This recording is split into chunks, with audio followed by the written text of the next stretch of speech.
आज हम लोग बात करेंगे वर्क के बारे में। तो देखिए, एक्चुअली वर्क जो होता है हमारा, मैकेनिक्स में भी हम लोग वर्क पढ़ते हैं और हमको थर्मोडायनेमिक्स में भी पढ़ना है, ठीक है।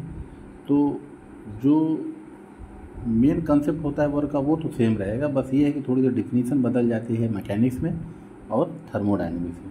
सबसे पहले हम लोग देखते हैं कि मैकेनिक्स में वर्क की क्या डिफिनीसन होती है। वर्क की जो डिफिनीसन होती है मैकेनिक्स में,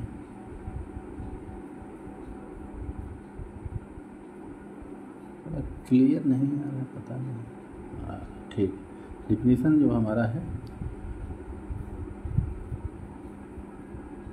work is the product of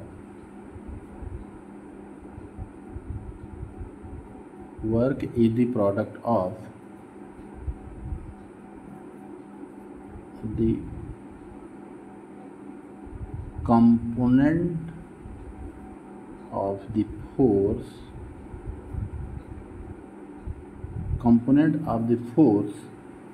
in the direction of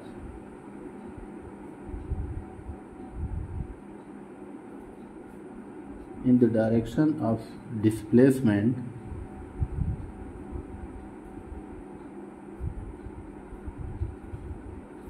and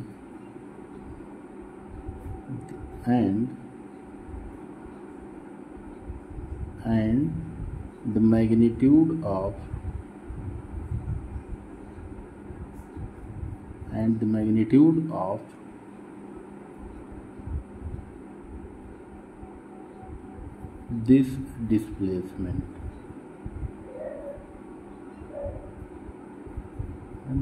magnitude of this displacement देखिए, ये डिफिनीसन हम लोग जो देख रहे हैं ये मैकेनिक्स में ये डिफिनीसन होता है। हमने एक ऐसे लिख रखा है, और या ये कहा जाए कि वर्क हम लोग उसको कहेंगे जो, जैसे अगर कोई बॉडी रखा गया हो, ठीक है, ठीक, एक m मास की बॉडी है, कहीं पर रखा हुआ है। अगर इस पर हम लोग फोर्स F लगाएं तो जो फोर्स के दिशा में, मतलब जिस डायरेक्शन में फोर्स लगाया जा रहा है उसी डायरेक्शन में डिस्प्लेसमेंट होगा। तो मान लीजिए उसी डायरेक्शन में डिस्प्लेसमेंट होता है, कितना होता है, ये d दूरी निकल लीजिए है, कितना F फोर्स लगाने के बाद डिस्प्लेसमेंट हो गया d। तो जो वर्क आएगा, वर्क हमारा क्या हो जाएगा, फोर्स इंटू फोर्स की डायरेक्शन में कितना डिस्प्लेसमेंट होता है वो हमारा कहलाएगा वर्क।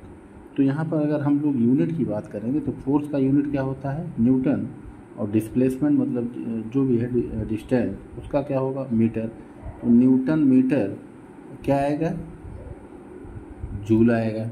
तो मतलब कि जो वर्क का यूनिट है वो क्या आ रहा है, जूल। इसका मतलब ये है कि work is a form of energy, ठीक है, ये एनर्जी का ही एक रूप है। तो मैकेनिक्स में हम लोगों ने ये देखा कि अगर कोई बॉडी m kg का हो, उस पर F फोर्स लगाया जाए तो फोर्स के डायरेक्शन में यदि डिस्प्लेसमेंट d होता है तो जो वर्क डन आएगा, वो force into displacement in the direction of applied force उसके बराबर होगा, जो कि न्यूटन मीटर उसका यूनिट होगा। जूल आ गया, उसको जूल कहते हैं, तो इसलिए हमने कह दिया कि work is a form of energy, ठीक है। अगर यही डिफिनीसन अगर हम लोग लिखें किसमें, थर्मोडायनेमिक्स में,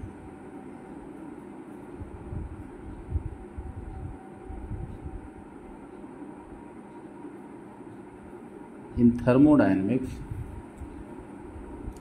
क्या होगी definition,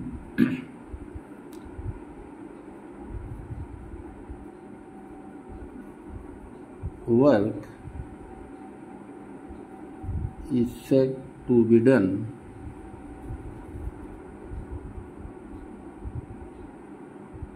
by the system or on the system when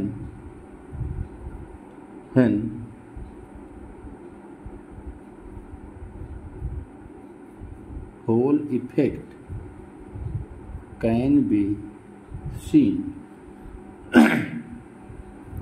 मतलब कहने का ये है कि अगर हम थर्मोडायनेमिक्स की बात करेंगे तो वर्क उसे कहेंगे या सिस्टम के द्वारा काम किया जा रहा हो या सिस्टम के ऊपर काम किया जा रहा हो। तो जो भी, चाहे सिस्टम के द्वारा किया जा रहा हो, सिस्टम के ऊपर किया जा रहा हो, तो जो ये किया जा रहा है वर्क, उसका इफेक्ट दिखाई दे, तब हम कहेंगे कि ये थर्मोडायनेमिक्स में वर्क हो रहा है। मतलब कहने का ये है, मान लीजिए हमने कहा कि ये बाउंड्री, कोई एक ऐसा हमने एरिया खींच दिया, ठीक है, ये एरिया हमने खींच दिया। अब इसके अंदर हमने कहा कि ये पानी रखा हुआ है, ठीक है। अब ये पानी को गर्म कर दिया गया है। अब गर्म कर दिया, गर्म तो हो गया। अब हम इसको ये नहीं कह सकते ये कैसे गर्म हुआ हो।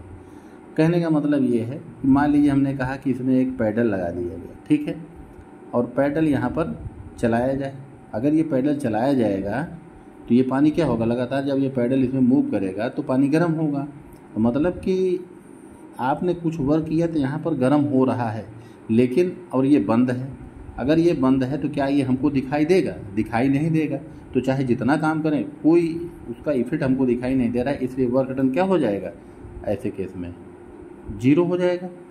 वर्क डन ऐसे केस में क्या होगा, जीरो हो जाएगा। इसका मतलब या ये हो कहें कि जैसे जैसे आप पैडल चलाएंगे ये पानी गर्म होगा, तो इसका इफेक्ट मान लीजिए हमने कहा पानी गर्म हो गया, हमने नहाने में यूज कर लिया, ठीक है। इस पानी को, जो गर्म पानी है, हमने क्या कर लिया, यहाँ पर नहाने के लिए यूज कर लिया। तो जब नहाने के लिए यूज कर लिया तो आपने देखा कि इसका इफेक्ट दिखाई देने लगा, तब कहा जाएगा कि ये वर्क किया गया, ठीक है, वर्क हो रहा है। अब वो अलग बात है सिस्टम के ऊपर हो रहा है या सिस्टम के द्वारा हो रहा है, उससे हमसे अभी मतलब नहीं है। मतलब ये है कि वर्क हो रहा है कि नहीं हो रहा है, ठीक है। तो अब जैसे एक एग्जांपल हम यहाँ पर देखिए बनाते हैं। हमने कहा, ठीक है, ये हमने एक एरिया बना रखा है, यहाँ पर है बैटरी, ठीक। अब यहाँ से दो तार गए, यहाँ लगा मोटर, ठीक है, और यहाँ लगा दिया फैन। भाई बैटरी एक तरीके से फुल्ली चार्ज है, आपने बैटरी को बैटरी को कनेक्ट कर दिया एक मोटर से। अब मोटर को जैसे ही ऑन करेंगे तो ये फैन क्या होगा, चलने लगेगा। लेकिन ये जो है कहाँ पर है, ये एक बाउंड्री है, बाउंड्री बनी है हुई कि नहीं है, ये बाउंड्री के अंदर हो रहा है। इसका इफेक्ट जो है, इफेक्ट बाहर नहीं दिखाई दे रहा है, नहीं दिखाई दे रहा है, तो वर्क डन क्या होगा, जीरो हो जाएगा, ठीक है। तो कहने का मतलब ये है कि अब सिस्टम के द्वारा काम किया जा रहा हो या सिस्टम के ऊपर काम किया जा रहा हो, उसका इफेक्ट अगर दिखाई देता है तो वर्क हो रहा है, नहीं दिखाई देता है तो वर्क नहीं हो रहा है। अब यही कंडीशन देखिए, एक दूसरा एग्जांपल अगर हम बनाएं, यही बैटरी और मोटर का अरेंजमेंट हमने यहाँ बना दिया, ठीक है। हमने कहा ये बैटरी है हमारी, यहाँ से हमने कनेक्ट करके ले गए, ये मोटर है। अब ये पंखा दिख रहा है बाहर चल रहा है, मतलब कि आपने बैटरी को ऑन किया, बैटरी हमारा कनेक्टेड है, मोटर को हम ऑन करेंगे तो पंखा हमारा चल रहा है। पहले ये बाउंड्री के अंदर चल रहा था, बाउंड्री के बाहर चल रहा है। तो कहने का मतलब ये है कि वर्क होगा कब, जब ये इसका इफेक्ट बाउंड्री को क्रॉस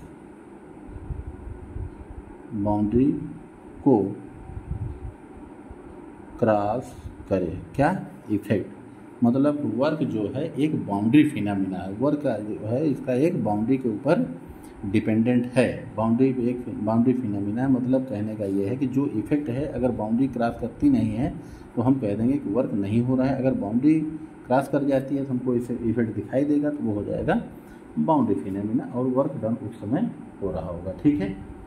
तो ये रहा हमारे वर्क से रिलेटेड इसके डिफिनीशन। मैकेनिक्स में हमने देखा और थर्मोडायनेमिक्स में हमने देखा।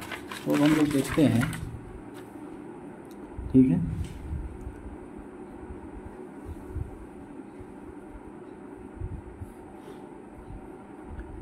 तो थर्मोडायनेमिक्स में हम लोग देखते हैं work done in a closed system,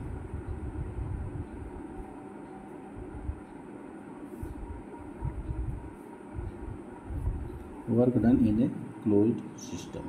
ठीक है, तो अब यहाँ पर हम लोग एज्यूम करते हैं एक हमारा कंटेनर है,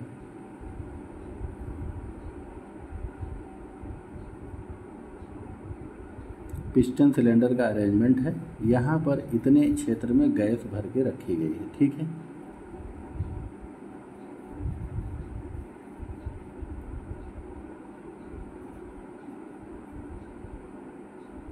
ठीक। अब इस गैस प्रेशर के कारण क्या ये प्रेशर पूरे पिस्टन पर हर जगह लग रहा होगा। मान लेते हैं ये प्रेशर कितना है P। तो इस हाई प्रेशर के कारण अगर पिस्टन कुछ दूरी मूव कर जाता है, तो मान लीजिए हमने कहा ये पिस्टन यहाँ आ गया। ठीक है, कुछ समय बाद ये पिस्टन यहाँ पर आ गया, तो अब ये आ रहा है, क्यों आ रहा है? ये अगर गैस प्रेशर के कारण, तो पिस्टन का जो डिस्प्लेसमेंट था वो कितना हो गया, हमने मान लिया d दूरी हो गया। ठीक है, तो अब बताइए कि चलिए पहले अगर हमने कहा कि हमारा ये पिस्टन की पोजीशन 1 पर है, हमने कहा इनिशियल कंडीशन 1 मान लिया, तो जब इसके अंदर गैस को बंद किया गया तो गैस के द्वारा प्रेशर कितना लग रहा है, P लग रहा है। तो अगर फोर्स निकालें तो कितना आ जाएगा? फोर्स क्या होता है?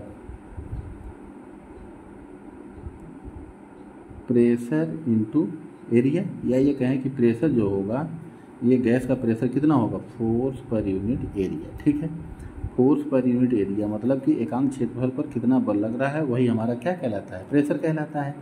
ठीक, तो यहाँ से हमको निकल आएगा कि फोर्स बराबर प्रेशर इनटू एरिया, ये आ जाएगा। अभी आगे हम लोग इसका ज़रूरत पड़ेगी। तो मान लेते हैं कि यहाँ पर वॉल्यूम क्या था? V, और डिस्प्लेसमेंट इस प्रेशर के कारण dx हम देख रहे हैं कि वेरी स्मॉल डिस्प्लेसमेंट हो रहा है, यहाँ दिख रहा है, लेकिन हम इसको हमने कहा जो dx है वेरी स्मॉल डिस्प्लेसमेंट। ठीक है, तो जब स्मॉल डिस्प्लेसमेंट हो रहा होगा तो इस दौरान जो वर्क हो रहा होगा वो भी क्या हो रहा होगा? स्मॉल हो रहा होगा। अच्छा, यहाँ पर देखिए हमने डेल्टा W लिखा है। डेल्टा W इसलिए लिख दिया कि वर्क एक पाथ फंक्शन है, आगे हम देखेंगे इसको, एक्चुअली हमको पहले वो पढ़ लेना चाहिए था। तो डेल्टा W जो होगा वैसे तो होना चाहिए, अगर ज़्यादा वर्क हो रहा है तो W, और हमने कहा स्मॉल डिस्प्लेसमेंट हो रहा है तो वर्क डन भी क्या होगा? स्मॉल होगा। तो डेल्टा W बराबर फोर्स इंटू dx, कितना डिस्प्लेसमेंट हुआ? dx। तो हमको मालूम है कि फोर्स किसके बराबर हो जाएगा? P इंटू ए इंटू dx। तो एरिया का यूनिट क्या होगा? मीटर स्क्वायर, ds का मीटर, तो मीटर स्क्वायर इंटू मीटर। देखिए हम यहाँ पर लिख रहे हैं यूनिट का, तो ये मीटर स्क्वायर इंटू मीटर क्या हो जाएगा? मीटर क्यूब, मतलब मीटर क्यूब हो जाएगा। और मीटर क्यूब जो है हमारा वो क्या होगा? वॉल्यूम का यूनिट है, मतलब कि ये चीज़ जो है हमारा a इंटू डी एक्स, ये किसके बराबर हो जाएगा? यहाँ पर डी एक्स है तो स्मॉल डिस्प्लेसमेंट, तो यहाँ पर वॉल्यूम चेंज कितना होगा? Small volume dv। तो ये जो रिजल्ट आएगा कितना आ जाएगा? p into dv, small volume change p into dv बराबर आ गया। अगर टोटल वर्क निकालना चाहें हम लोग कि पिस्टन हमारा जो मूवमेंट हुआ है 1 से 2, तो इंटीग्रेट कर देंगे दोनों तरफ,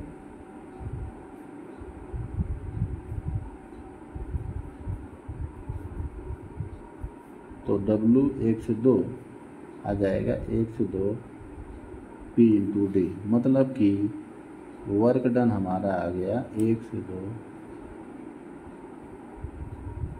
किस कंडीशन में है? Work done in a closed system. अब देखिए अगर सिस्टम हमारा क्लोज है तभी ये फार्मूला वैलिड है। अगर सिस्टम क्लोज होगा तो मास ट्रांसफ़र हो रहा होगा कि नहीं हो रहा होगा? नहीं हो रहा होगा। एनर्जी ट्रांसफ़र हो रहा होगा। अगर ये मास ट्रांसफ़र हो जाए तो यहाँ से गैस की मात्रा ही खत्म हो जाएगी, तो हम इफेक्ट क्या देखेंगे? ठीक है, तो क्लोज सिस्टम है, हमको यहाँ पर दिख रहा है एनर्जी के कारण ही ये इसमें पिस्टन में डिस्प्लेसमेंट हुआ है dx। ठीक,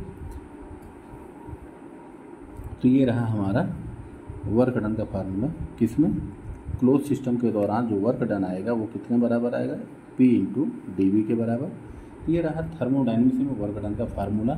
अब हम लोग इसका एप्लीकेशन देखेंगे कि किस कंडीशन। एप्लीकेशन देखने से पहले हम लोग पढ़ेंगे साइन कन्वेंशन। सिस्टम के ऊपर काम किया जा रहा है तो प्लस होगा, या सिस्टम के द्वारा किया जा रहा है तो प्लस होगा। तो साइन कन्वेंशन देखेंगे, फिर उसके बाद ये देखेंगे किस कंडीशन में इसको अप्लाई किया जा सकता है, तो उसको देखेंगे। तो उसको हम लोग देखेंगे नेक्स्ट लेक्चर में। तो आज के लिए हम इसको समाप्त करते हैं। ठीक है, थैंक यू दोस्तों।